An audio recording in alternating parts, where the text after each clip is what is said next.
야고보서 3장 13절부터 18절까지 말씀 제가 봉독하도록 하겠습니다. 13절. 너희 중에 지혜와 총명이 있는 자가 누구냐? 그는 선행으로 말미암아 지혜의 온유함으로 그 행함을 보일지니라. 그러나 너희 마음속에 독한 시기와 다툼이 있으면 자랑하지 말라. 진리를 거슬러 거짓말하지 말라.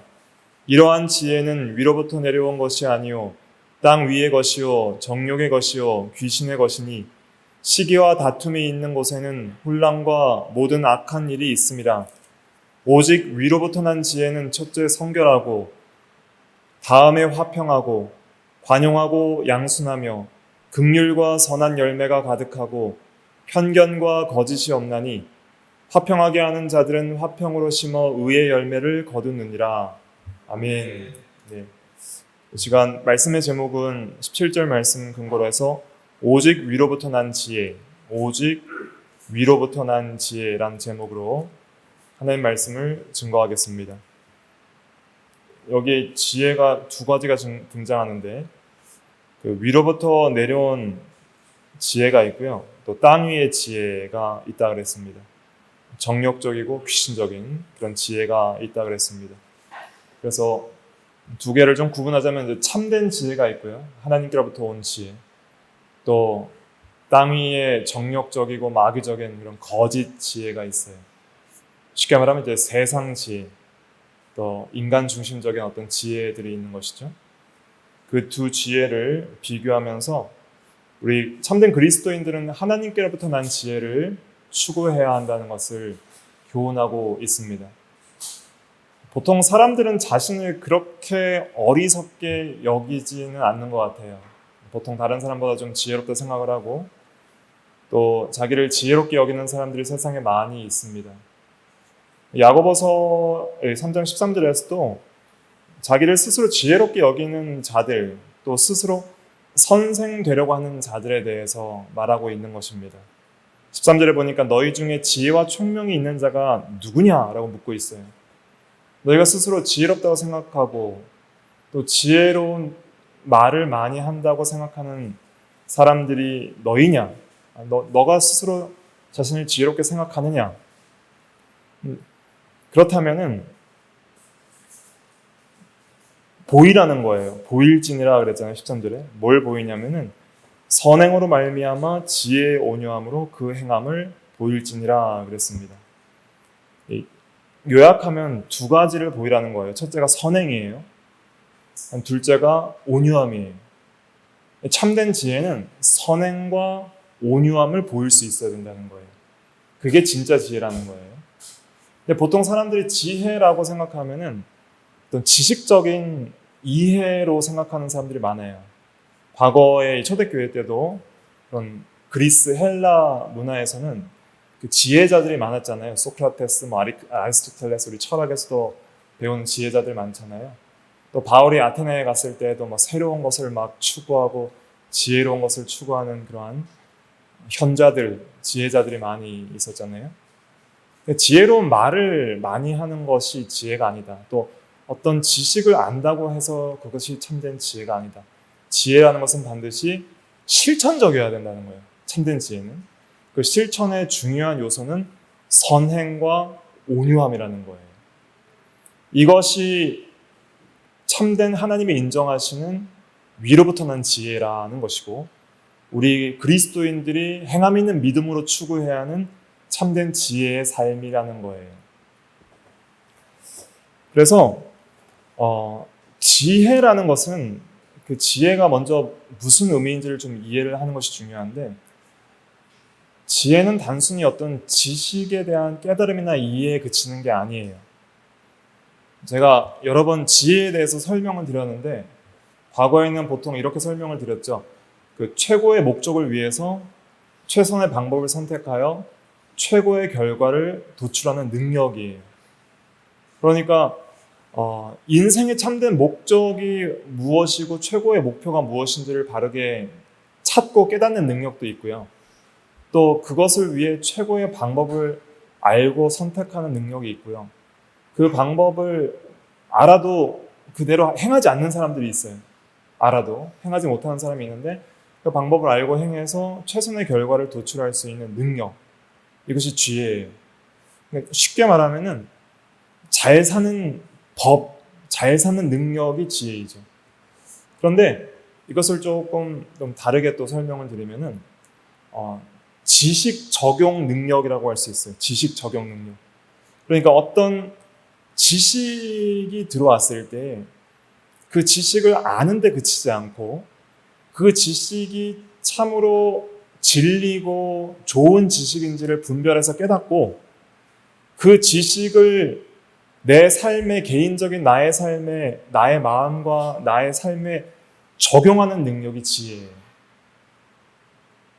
그러니까 쉽게 말하면은 진리를 배웠으면은 그대로 실천하는 게 지혜인 거예요.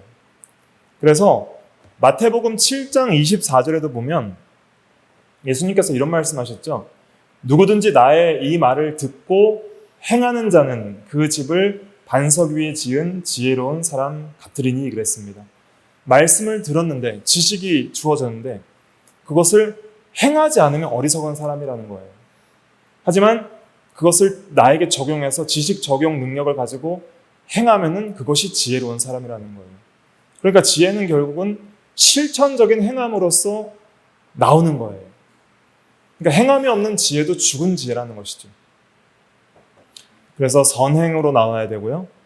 또 온유함으로 나와야 됩니다. 적용에 있어서. 그 다음에 여기서 이제 총명이라고 그랬는데 13절에 총명이라는 건 뭐냐면 그 원어적인 의미는 그 전문적인 지식을 가리켜요. 그 지식에 있어서도 그냥 적당히 아는 것이 아니라 그 전문가적인 깊은 지식을 가리키는 거예요. 어떤 그 분야에 있어서 굉장히 숙련된 그런 지식을 가리키는 거예요. 그러니까 우리가 그 하나님의 말씀에 있어서 좀 전문가적인 지식을 가지도록 힘을 써야 됩니다. 성령께서 우리의 마음 눈을 밝히셔서 하나님과 진리를 알게 하셔서 뭔가 진리의 지식에 있어서 총명한 사람이 돼야 돼요.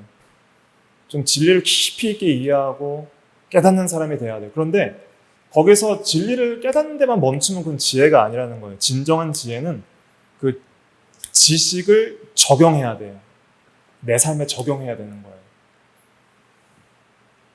그래서 쉽게 예를 들면 어떤 연애나 결혼에 대해서 많은 사람들을 지혜롭게 가르치는 강사가 있는데 연애를 한 번도 못 해봤거나 결혼에 실패해서 이혼한 사람이라면은 그 사람은 가르치기는 잘하나 지혜가 없는 사람이죠. 그런 거예요.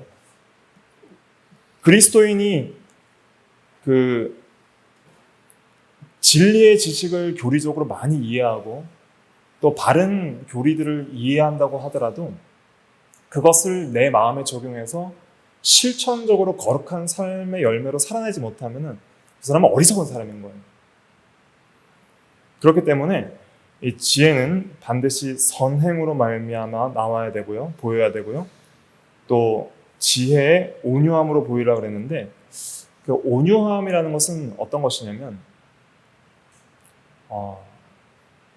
보통 온유라고 할 때에는 잘 순종하는 걸 가리키는 거예요.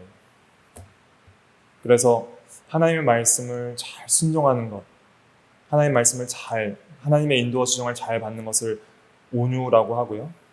또 이 온유라는 단어의 이 원어적인 의미는 겸손, 그런 의미도 있어요. 겸손한 의미. 그래서 하나님 말씀을 잘 순종하는데 겸손하게 순종해야 돼요. 그래서 교만한 사람들은 하나님의 말씀을 잘 순종을 못해요. 그러니까 어린아이와 같은 사람들이 하나님의 말씀을 잘 받고 겸손하게 순종해요. 또 이 온유는 다른 사람과의 관계에 있어서도 참된 지혜를 드러내는데 보통 자신을 지혜롭게 생각하는 사람들의 단점이 뭐냐면 교만해요. 교만은 항상 실력을 배경으로 오거든요. 그러니까 아는 게 많고 또 실천해서 성공하는 일, 그러니까 성공적인 삶을 살아내는 기술이 지혜이기 때문에 지혜롭게 삶을 잘 살아내는 사람일수록 교만하기 쉬워요. 그러니까 이쯤 되면 내가 선줄로 알게 되는 것이죠. 교만하기 쉬운데 항상 겸손이 나의 나 된 것은 하나님의 은혜로 된 것이라는 것을 믿고 모든 삶에 있어서 영광을 하나님께 돌리고 하나님과 다른 사람 앞에서 자기를 낮추는 그런 온유하고 겸손한 자세, 이게 지혜예요. 그래서 그러한 지혜로운 사람은 인생을 항상 성공적으로 살아가는데, 왜 그러냐면은 자기를 잘 다스려요. 겸손한 사람의 특징, 온유한 사람의 특징은 자기를 잘 다스릴 수 있는 능력이 있어요. 그래서 먼저 자기 안에 마음을 잘 다스려요. 그게 온유한 사람이에요. 그러니까 온유한 사람은 그냥 부들부들한 사람이 아니에요. 뭐 이런들 어떠하리 저런들 어떠하리 하면서 갈 때처럼 마음이 왔다 갔다 하면서 두 마음을 품고 정함이 없는 마음이 아니라 온유한 사람이 진짜 강한 사람이에요. 그러니까 세상적인 지혜는 겸손하고 온유한 걸 싫어해요. 그러니까 세상적으로는 막 자기를 뽐내고 자기를 좀 드러내고 뭔가 다른 사람 앞에 꿀리지 않고 기죽지 않고 당당하고 뭔가 다른 사람을 짓밟고 누르고 이길 수 있는 어떤 경쟁력 있는 그러한 사람을 세상적으로는 되게 지혜롭다 생각하죠. 그래서 과거 헬라 시대 때, 그러니까 이 초대교회 시대 때도 이런 온유를 별로 안 좋아했어요, 세상 사람들이. 오늘날도 온유와 겸손을 말하면 별로 안 좋아해요. 뭔가 자신이 있고, 운동선수들도 다른 사람들을 깔보고 막 경쟁력 있고 자신감 있고 항상 승리하는 그런 사람들이 지혜롭다 생각하죠. 그런데 이 온유가 진짜 강한 건데, 이게 왜 강한 거냐면 먼저는 자기 마음을 잘 다스리는 거예요. 그러니까 온유하지 못한 사람은 쉽게 격동을 받아요. 쉽게 화를 내요. 그러니까 온유의 반대는 교만과 이 다툼과 성냄이에요. 쉽게 화를 내요. 그래서 속에서 쉽게 화가 나고 그냥 그 화를 잘 다스리지 못하는 사람이 온유하지 못한 사람이에요. 그러니까 자기 입을 잘 제갈 물리지 못하고 쉽게 말을 뱉어버리는 거예요. 근데 이 온유한 사람의 강함은 뭐냐면 이 오래 참는 게 있어요. 그러니까 외부적으로 막 격동시키는 것이 있어도 계속 온유한 거예요. 막 옆에서 막 건드려도 계속 겸손하고 온유한 거예요. 이게 쉽지 않아요. 예수님이 온유하고 겸손하셨잖아요. 얼마나 많은 악한 사람들이 예수님을 격동시켰고 시험했고 결국은 시기와 질투로 잡아 죽였어요. 그런 가운데서도 입을 함부로 열어서 대신 욕하지 아니하시고 공의로 심판하시는 분께 맡기고 딱 해야 할 말씀만 하셨어요. 이게 진짜 강함이에요. 그러니까 진짜 강함은 옆에서 건든다고 막 화를 내고 그 사람을 누르고 짓밟고 그렇게 하는 것이 아니라 화를 잘 다스리고 입을 잘 제갈 물리는 거예요. 그리고 다른 사람들이 막 나를 화나게 해도 잘 참는 거예요. 인내하는 거예요. 좀처럼 화를 내지 않아요. 좀처럼 그 감정이 격동되지 않아요.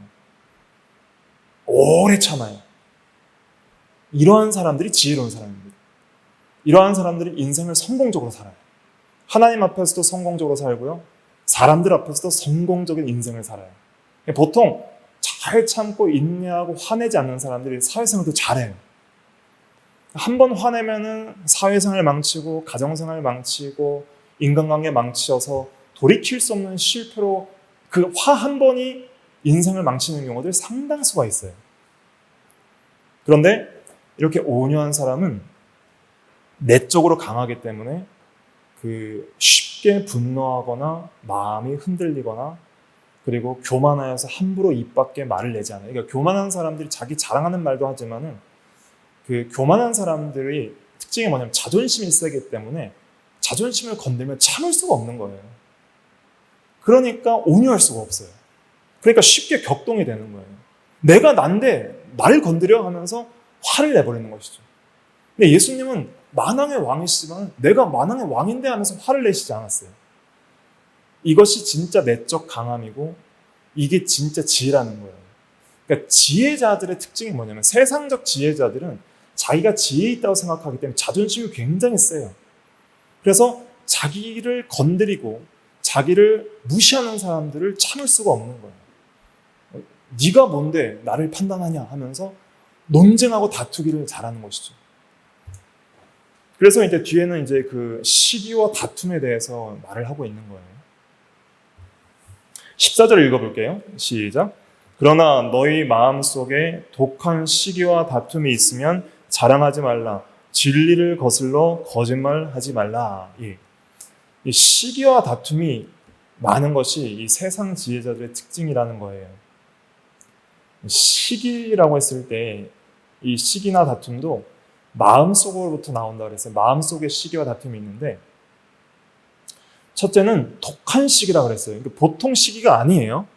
독한 시기예요. 시기라고 번역된 헬라어 원어는 젤로스인데 한번 따라해 보실까요? 젤로스. 젤로스를 이제 영어로 번역하면 Z-E-A-L, zeal이라고 하는데 보통 열정으로 번역돼요. 젤로스 열정. 그래서 제가 그 하나님의 질투에 대한 그 교리 강의를 할 때 이 질투는 하나님의 사랑의 열정이라고 그랬잖아요. 그러니까 여기 시기라 번역된 그 원어는 좀 중립적으로서 긍정적으로는 어떤 사랑의 열정, 또 특별히 바른 사랑의 관계를 보호하고자 하는 열심. 그러니까 부부간에 간부가 끼어들었을 때 그것을 질투하여서 보호하려는 열심. 그것을 이제 하나님의 열심이라고 표현하고 그것을 하나님의 질투라고 표현해요. 그래서 여기서 이 질투나 시기로 번역될 수 있는 젤로스라는 단어는 보통 이제 열심이라고 번역돼서 그 로마서 10장 2절에 너희가 하나님에 대한 열심은 있으나 지식을 따른 것이 아니려나 할 때 그 하나님의 열심, 이게 젤로스고요. 또 요한복음 2장 17절에 보면 여호와 그 주의 전을 사모하는 열심이 나를 삼키리라는 그 말씀 예수님이 하시거든요. 그러한 열심도 젤로스예요. 그런 열심이 있는데 여기서는 부정적인 의미로 이제 시기 혹은 질투로 번역될 수 있어요. 이 시기는 뭐냐면은 부정적으로서 경쟁적인 질투, 열심, 경쟁적인 질투의 열심인 시기를 가리키는 거예요.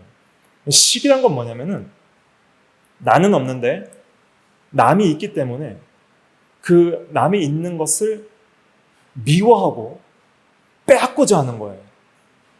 그러니까 시기하는 사람은 가만히는 못 있어요. 그 사람이 미워 죽겠는 거예요. 그리고 그 사람의 것을 빼앗기 위해서 내 것을 취하고자 하고 가질 수 없으면은 망가뜨리려고 하는 거예요. 그 사람도 못 갖게 만들려고 하는 거예요.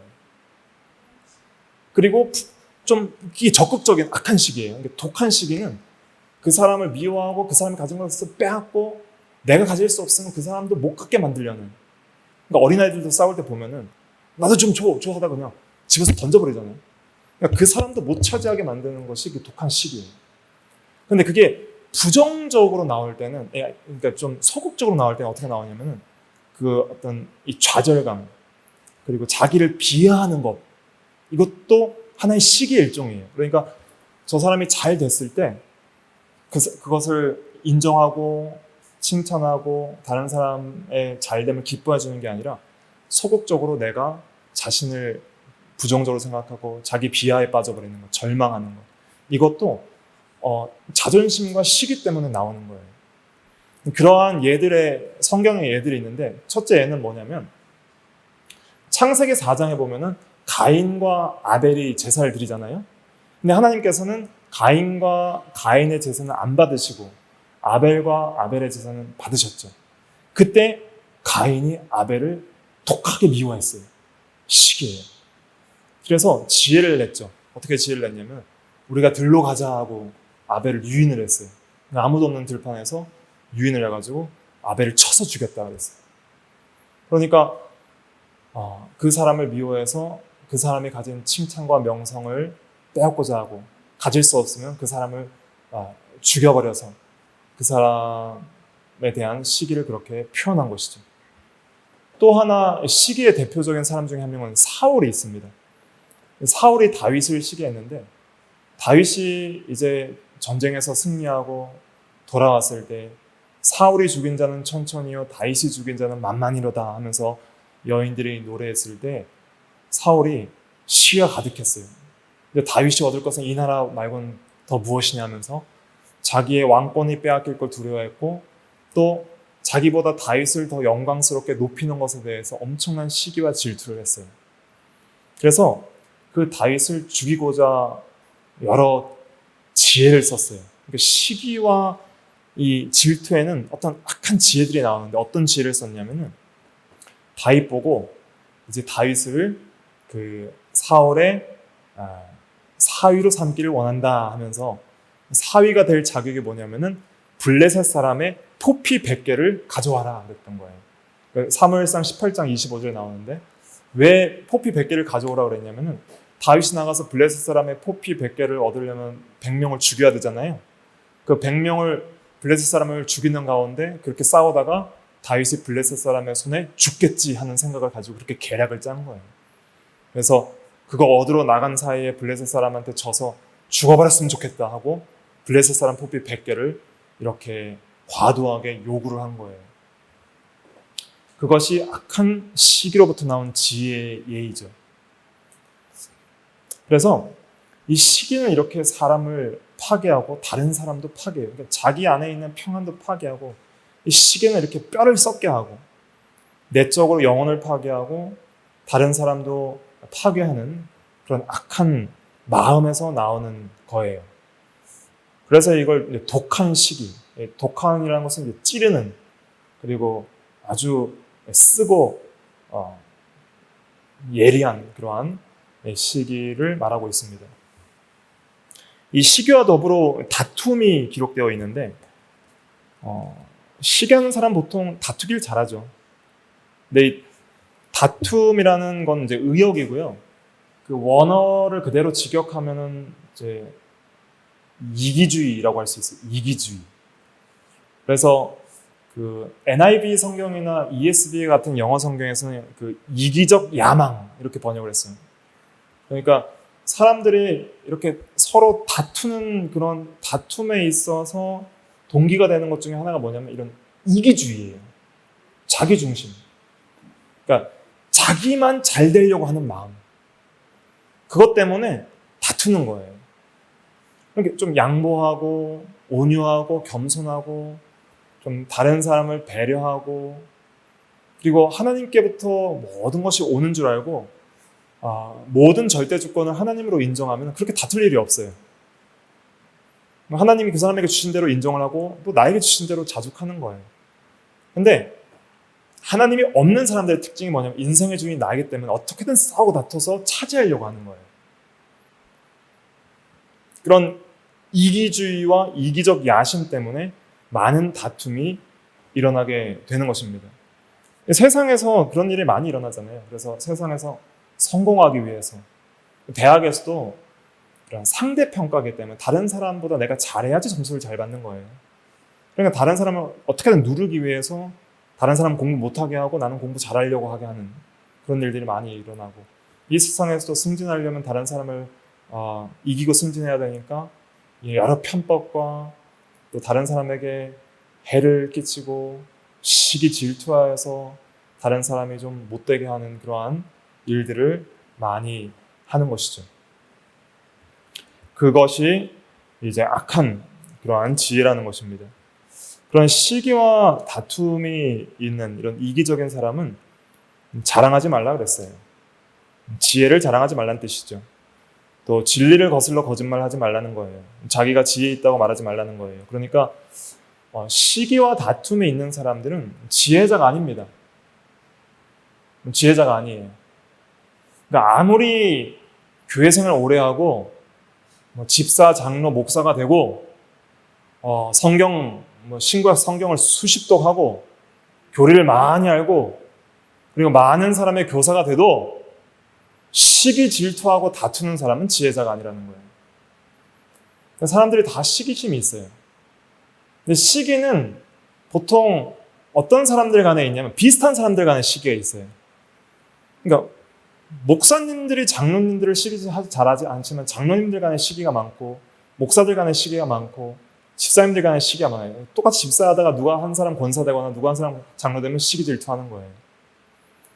또 이런 동년배 간에 같은 학생들끼리 시기가 많고 또 보통 비슷한 또래 간에 시기가 많고 또 같은 동네 사는 이웃 간에 시기가 많고 같은 교회에 다니는 성도 간에 시기가 있는 것이지 자기와 좀 이런 사회적인 계층이나 지위나 직분이나 나이나 또 지역이 다른 사람들끼리는 별로 시기하지 않아요.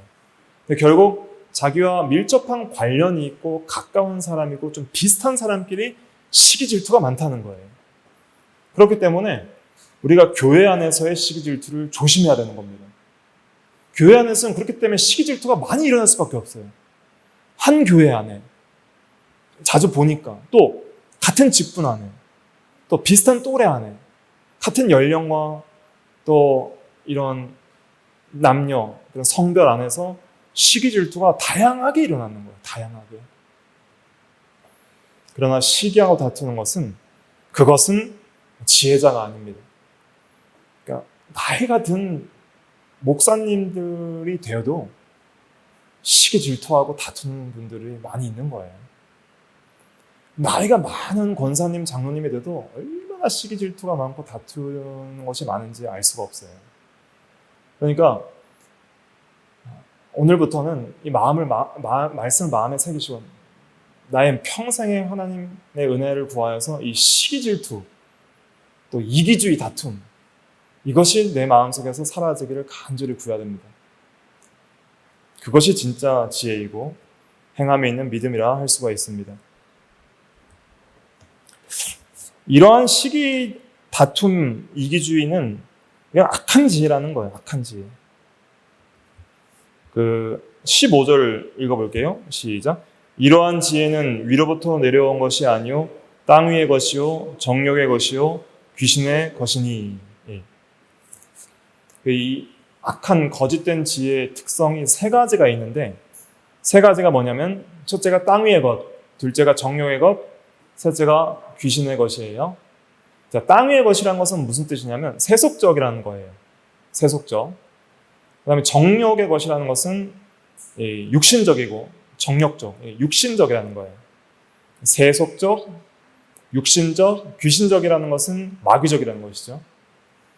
그러니까 우리 성도의 주된 대적 세 가지가 있는데 그게 세상과 육신과 마귀잖아요. 땅 위에 있는 것은 세속적 지혜고, 또 정욕적이라는 것은 육신적 지혜를 가리키는 것이고, 귀신의 것이라는 것은 마귀적인 지혜를 가리키는 것입니다. 땅 위에 있는 것이라는 것은 이제 이 위에 있는 것, 하늘의 것, 하나님의 것, 어떤 진리에 속한 것, 또 좀 영적인 것과 대비되는 거예요. 그러니까 이 현재 세상과 시공간에 제한되어 있고 어떤 세속적 가치관을 따르는 지혜인데, 보통 이 땅 위의 세속적 지혜는 추구하는 목표가 뭐냐면 세속적 성공이에요. 세속적 성공. 그래서 이 땅에서 세속적 성공은 이제 높아지고 부자가 되고 또 이 세상적인 가치관에서 성공하는 것들이 있잖아요. 그것이 땅 위의 것이에요. 근데 그러한 세속적 성공을 위해서 그 세속적인 땅 위의 지혜는 어떤 것을 추구하냐면은 시기, 질투, 야심, 교만, 이기주의, 자기 유익을 구하는 태도, 자기 중심성, 이런 것들을 추구하죠. 그래서 이 세속적인 가치관 속에서 말하는 지혜는 어떠한 그러한 방법들을 가르치고 또 교육을 하냐면은, 이러한 지혜의 교훈은 너를 위해 살아라, 이런 걸 가르치. 세상 지혜는 너를 위해 살아라. 또 네가 최고가 돼야 돼. 또 네가 원하는 대로 해. 세상에서 가장 소중한 건 바로 너 자신이야. 너를 위해 살아. 또 무조건 최고가 돼야 돼. 1등이 돼야 돼. 또 부자가 돼야 돼. 이런 것들을 가르치죠. 그것을 위해서, 최고가 되기 위해서, 세상적으로 최고가 되기 위한 여러 방법과 자기 개발을 가르치는 거예요. 그렇다 보니까 이제 시기 질투가 많아지고요. 그 다음에 그 세속적 성공을 위해서 편법도 쓰고 양심도 어기고, 그 다음 도덕적 악행들도 최고가 되기 위해서는 지혜로운 방법으로 이용하는 거예요. 거짓말도 하고 좀 적당한 사기도 치고, 그 다음에 중상모략, 다른 사람을 헐뜯고, 그 다음에 로비도 하고 정치질도 하고 아첨도 하고, 이렇게 해서 어떻게든 이제 세속적인 성공을 추구하는 것이 이제 땅 위의 지혜라는 거예요. 그 다음에 이제 정욕적인 것. 이것은 그 목표가 뭐냐면은 정욕을 채우는 게 목표예요. 정욕에 대해서 요한일서 2장 16절에 보면은 육신의 정욕과 안목의 정욕과 이생의 자랑이 있다 그랬잖아요. 쉽게 말하면 돈과 쾌락과 권력을 추구하는 것이 지혜라고 가르치는 것이죠. 돈 잘 벌면 돼. 즐길 수 있으면 최고야. 먹고 즐기자. 또 어떻게든지 높아지고 권력을 차지해야 해. 그러면서 본성의 정욕을 채우는 것이 목표이고 그것을 위해서 성공적으로 살아가는 것을 지혜로 생각하는 거예요. 그게 정욕적인 지혜예요. 그 다음에 귀신의 것은 이제 마귀적인 지혜를 가리키는데 마귀의 특징은 세 가지예요. 마귀는 어떤 육신적인 게 없어요. 영이기 때문에. 마귀는 정욕을 추구하지 않아요. 마귀는 돈도 쾌락도 이 세속적이고 어떤 물질적인 걸 추구하지 않고 마귀가 추구하는 건 세 가지인데 뭐냐면은 마귀의 특징 세 가지. 잘 기억하세요. 마귀의 특징 세 가지는 첫째 교만이에요. 교만. 마귀는 교만하여 타락했거든요. 시간이 없으니까 근거 구절은 그냥 읽어드릴게요. 디모데전서 3장 6절인데 교만하여져서 마귀를 정죄하는 그 정죄에 빠질까 하며 마귀가 정죄받은 것은 교만했기 때문이라는 거예요. 교만하여 타락하고 마귀는 하나님 위에 자기를 높여서 교만하여 타락한 천사예요. 그래서 마귀는 항상 사람을 교만하게 만드는 거예요. 네가 하나님과 같이 되라. 이것이 마귀의 유혹이었어요. 두 번째 마귀의 특징이 뭐냐면 거짓이에요. 요한복음 8장 44절에 거짓의 아비라 그랬잖아요. 처음부터 거짓말한 자고 살인한 자인데 아담과 하와에게 거짓말하여서 선악을 알게 하는 나무를 먹게 했죠. 네가 정령 절대로 죽지 아니하리라. 그래서 마귀의 특징 첫째가 교만이고 둘째가 거짓이고 셋째가 뭐냐면은 이간질하는 거예요. 이 마귀의 특징이에요. 계시록 12장 10절에 보면은 우리 형제들을 참수하던 자, 곧 우리 하나님 앞에서 밤낮 참수하던 자가 쫓겨났다 그랬는데 마귀는 이렇게 참수하는 자라고 말하고 있어요. 다른 사람에 대해서 안 좋게 말하는 사람이에요. 고소고발하고 중상모략하고 비난해서 이간질해서 마귀가 이간질해서 추구하는 게 뭘까요? 마귀가 이간질해서 결국 얻고자 하는 게 뭐예요? 불화예요. 불화. 하나님과 우리 사이가 불화되는 것. 하나님과 우리가 원수되는 것을 마귀가 가장 기뻐해요. 제발 좀 인간들이 하나님과 원수됐으면 좋겠다. 원수됐으면 좋겠다. 그래서 교만해라. 거짓말해라. 하나님 별로 나쁘지? 하나님 별로 선하지 않지? 하나님 별로 안 좋은 분이지? 하나님 원망불평해. 항상 이렇게 우리를 유혹하는 거예요. 마귀 특징이 뭐예요? 세 가지 뭐예요? 교만, 거짓말, 이간질. 세 가지예요. 이 영적인, 이 마귀적인 이것이 우리를 유혹하는 거예요. 그래서 항상 이렇게 교만하게 만들고 거짓말 잘하게 만들고 이간질 잘하게 만드는 거예요. 자기에게 유익되는 사람에게 잘하고 유익되지 않는 사람에게 잘 안 하고 그러면서 자기에게 유익되는 사람이 자기가 싫어하는 사람들과 친하게 지내지 못하게 만드는 거예요. 내 편 딱 만들고 방파를 짓고 이간질시키는 그런 일을 하는 것이 이게 마귀가 하는 짓이에요. 이런 것 잘하는 사람들이 세상에서 잘 되는 경우들이 있어요. 그래서 높아지고 또 참 지혜롭게 평가되는 사람들이 있어요. 그러나 그런 것들은 그건 거짓된 지혜고 악하고 거짓된 지혜의 결과가 뭐냐면 혼란과 모든 악한 일이라고 그랬어요. 16절 읽어볼게요. 시작. 시기와 다툼이 있는 곳에는 혼란과 모든 악한 일이 있습니다. 예. 그래서 거짓된 지혜의 결과는 혼란이 있어요. 혼란이란 건 뭐냐면 불안을 가리키는 거예요. 이 불안은 원어적인 의미는 내적인 불안과 외적 불안으로 나누어지는데 시기와 다투고 이렇게 거짓된 지혜로 나가는 사람들은 항상 이 내적으로 불안하고 조마조마하고 안정된 게 없어요. 저 사람이 나를 어떻게 생각할까? 저 사람한테 잘 보여야 되는데 저 사람이 나를 미워하는 건 아닐까? 계속 인간관계에서 힘든 거예요. 그리고 내 스스로도 사람을 미워하니까 시기하니까 혼란이 가득한 거예요. 만족과 평안이 없는 것이죠. 그렇게 다투고 시기하니까 다른 사람과의 관계에 있어서 모든 악한 일들이 일어나고 그 다음에 관계가 불안한 거예요. 항상 다툼과 불목이 있는 것이죠. 하나님은 화평의 하나님이시라 그랬어요. 고린도전서 14장 33절에 하나님은 무질서의 하나님이 아니시오 오직 화평의 하나님이시니라 그랬습니다. 그래서 참된 지혜는 항상 화평을 가져와요. 자, 그러면은 우리가 참된 지혜를 얻으려면 어떻게 해야 되는가? 17절 읽어볼게요. 시작. 오직 위로부터 난 지혜는 첫째 성결하고 다음에 화평하고 관용하고 양순하며 긍휼과 선한 열매가 가득하고 편견과 거짓이 없나니. 예. 위로부터 난 지혜라 그랬으니까 이 지혜는 하나님께로부터 오는 거예요. 그래서 하나님을 경외하고 하나님을 믿고 하나님을 사랑하는 자가 이 지혜를 받아요. 그래서 잠언에도 보면은 여호와를 경외하는 것이 지혜의 근본이라고 한 거예요. 잠언 9장 10절에도 여호와를 경외하는 것이 지혜의 근본이요 거룩하신 자를 아는 것이 명철이니라. 또 잠언 2장 6절에는 대저 여호와는 지혜를 주시며 지식과 명철을 그 입 위에서 내심이여 그랬어요. 그러니까 지혜는, 참된 지혜는 하나님께로부터 오는 거예요. 하나님이 주시는 거예요. 그러니까 이 지혜를 야고보서 1장 5절에는 구하라 그런 거예요. 구하라 그래야만 주시리라. 우리가 지혜를 얻지 못하는 것은 구하지 않기 때문이에요. 야고보서 4장 2절도 보면은 너희는 욕심을 내어도 얻지 못하며 살인하며 시기하여도 능히 취하지 못함으로 다투고 싸우는도다. 거짓 지혜는 욕심내고 시기하고 다투고 싸워서 뭔가 자기가 욕심내는 것을 취하려고 하지만은 그렇게 지혜를 쓰죠. 근데 얻지 못한다는 거예요. 왜 얻지 못하느냐? 구하지 아니하기 때문이라 그랬어요. 기도하지 않으니까 얻지 못해요. 그래서 참된 지혜는 기도해야 됩니다. 기도하면 하나님이 그 진리의 지식 안에서 우리에게 지혜를 주시고요.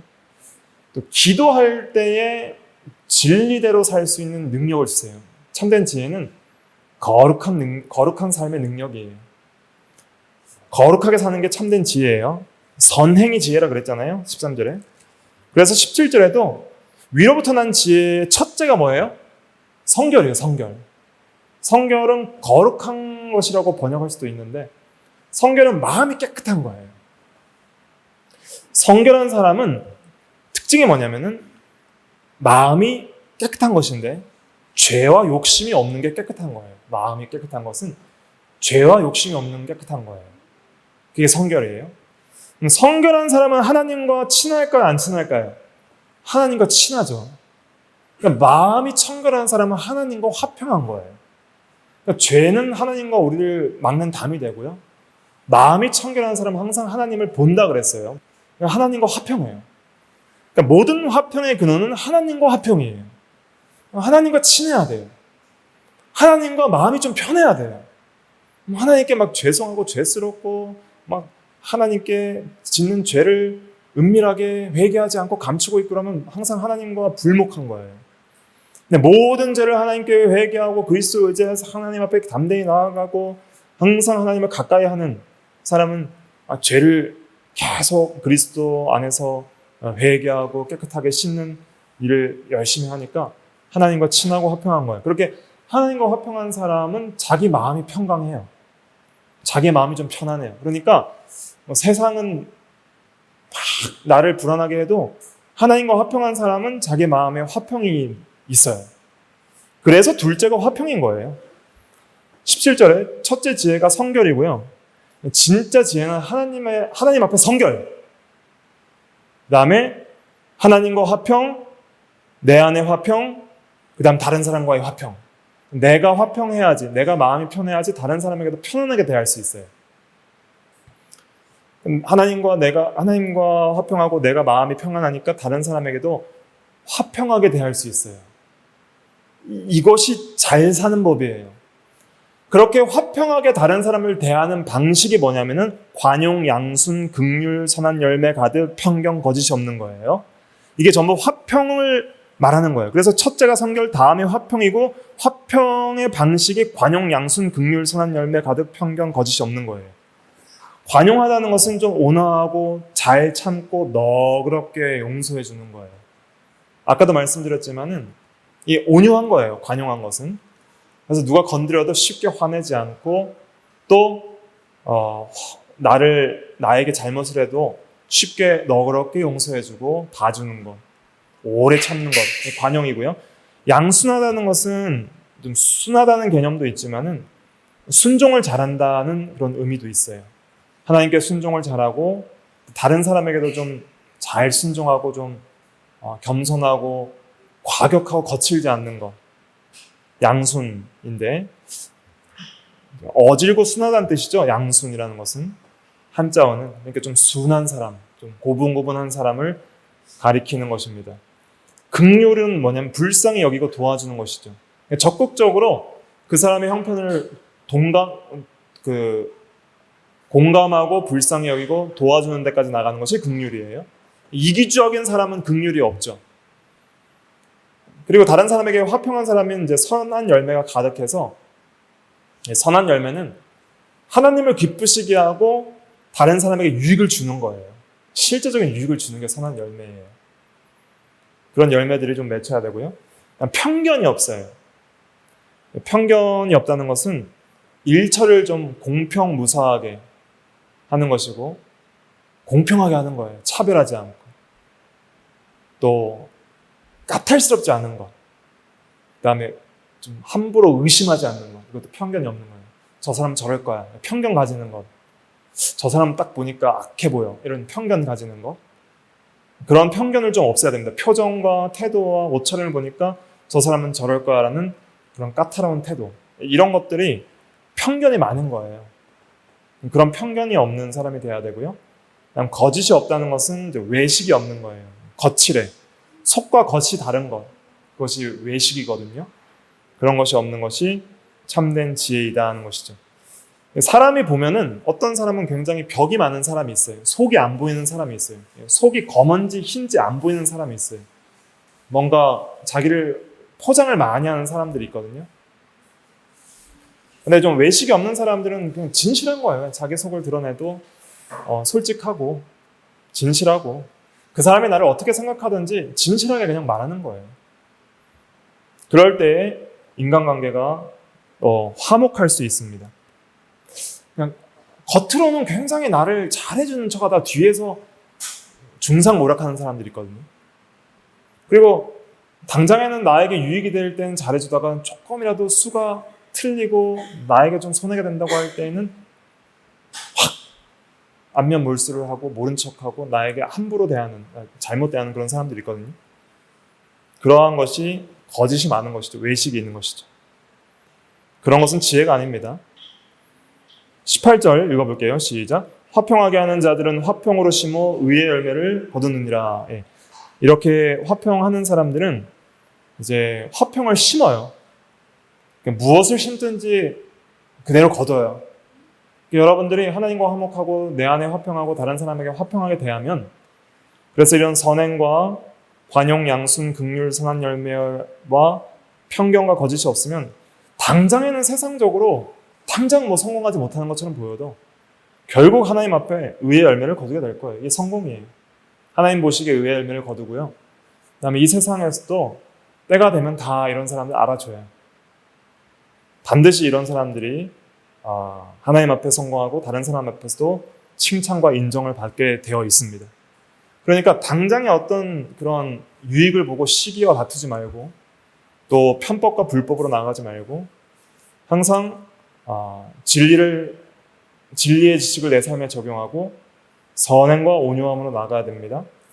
그리고 그 위로부터 난 지혜를 구해서 그 마음이 좀 성결할 수 있도록 기도를 많이 하셔야 돼요.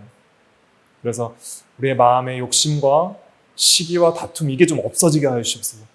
시기만 없어져도 참 사람이 행복해져요.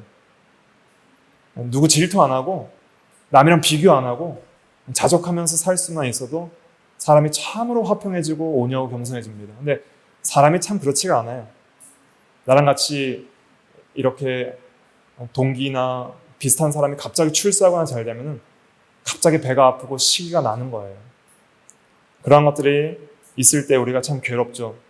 그런 것이 없어질 수 있도록 이 성결한 마음, 시기가 없는 마음이 성결한 마음인 거예요.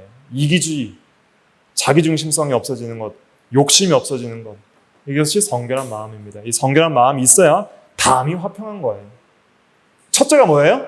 성결. 둘째가 화평이에요.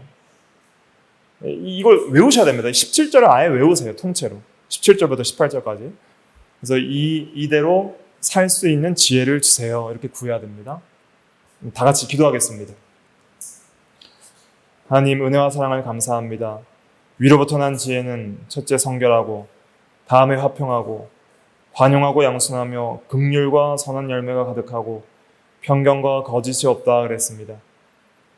시기와 다툼은 거짓 지혜고, 그것은 마귀적이고 정욕적이고 이 땅에 속한 것이라 하였사오니, 이러한 악한 시기와 다툼과 거짓 지혜가 우리 마음속에 사라지고 성결한 마음으로 화평을 이루는 저희들 되어서 화평하게 하는 자는 화평으로 심어 의의 열매를 거두는 우리 모든 지혜자가 되게 하여 주시옵소서. 예수님의 이름으로 기도하옵나이다. 아멘.